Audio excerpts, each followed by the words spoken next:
નમસ્કાર મિત્રો, ગ્રેટ ભાવનગર ચેનલમાં આપનું સ્વાગત છે। દિવાળી પર ધોકો કેમ આવે છે? ભારતીય કેલેન્ડર અને અંગ્રેજી કેલેન્ડર વચ્ચે શું તફાવત છે? અધિક માસ કેમ આવે છે?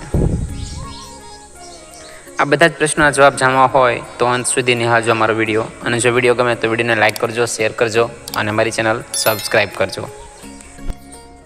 આપણા ભારત વર્ષમાં તહેવારોની ઉજવણી તિથિ અનુસાર થાય છે, જે તિથિ હિન્દુ પંચાંગમાં દર્શાવવામાં આવે છે। હિન્દુ પંચાંગ જે છે એ ચંદ્ર વર્ષના આધારે ગણતરી કરવામાં આવે છે, અને એ આપણું ચંદ્ર વર્ષ એટલે વિક્રમ સંવંત। જ્યારે સરકારી કામ અને આખા વર્ષ દરમિયાનની ગણતરીઓ અંગ્રેજી કેલેન્ડર પ્રમાણે કરવામાં આવે છે। અંગ્રેજી કેલેન્ડરમાં 30 તારીખ હોય છે, 31 હોય છે, કોઈક મહિનામાં 28 કે 29 હોય છે। હિન્દુ પંચાંગમાં દરેક મહિનામાં 30 કે 31 તિથિઓ હોય છે। તો આ બંને કેલેન્ડર વચ્ચે સમાનતા કઈ રીતે સધાય છે? હિન્દુ પંચાંગમાં વાર તહેવારની ઉજવણીમાં અસમંજસની સ્થિતિ ઉદ્ભવે છે। શા માટે?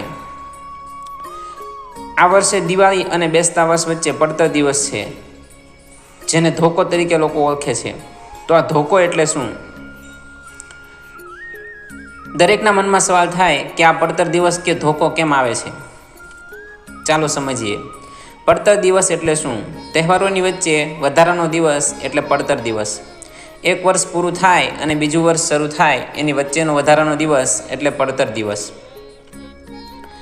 તો આ પડતર દિવસનું કારણ શું?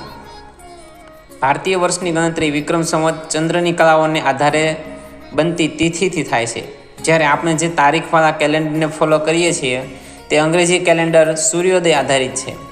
આથી ચંદ્રની ગતિ આધારિત તિથિવાળું પંચાંગ અને અંગ્રેજી કેલેન્ડર વચ્ચે તાલમેલ સાધવા માટે પડતર દિવસનો ઉમેરો કરવામાં આવે છે। અંગ્રેજો ભારતમાં આવ્યા ત્યારથી આપણે ભારતમાં અંગ્રેજી કેલેન્ડર મુજબ સરકારી તંત્ર ચલાવવાનું શરૂ કર્યું। ત્યારથી ભારતમાં અંગ્રેજી કેલેન્ડર ચલણમાં આવ્યું।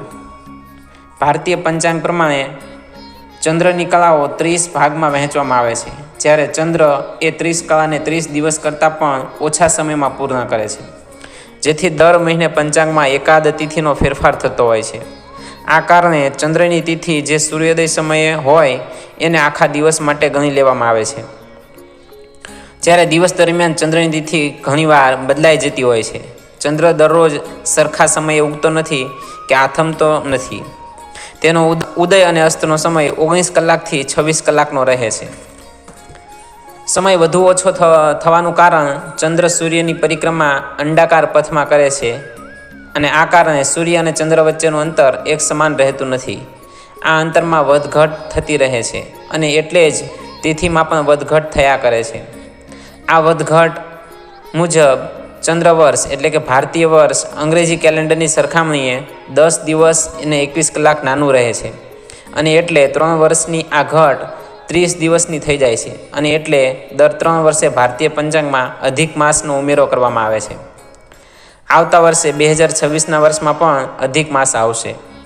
જો આ અધિક માસ કે પડતર દિવસ ન રાખવામાં આવે તો દર વર્ષે તહેવારો તારીખ અને અંગ્રેજી મહિનાની સરખામણીએ વહેલા આવવા લાગે। આવું ન થાય એટલે જ તિથિનો ક્ષય, વૃદ્ધિ તિથિ, પડતર દિવસ અને અધિક માસ ભારતીય પંચાંગમાં ઉમેરવામાં આવ્યા છે। ભારતીય સંસ્કૃતિના આ અભિન્ન અંગ છે, અને આપણા ઋષિમુનિઓએ વિદ્વાનોએ કરેલી ગણતરી પરફેક્ટ છે, કોઈ વિનાકારણ નથી।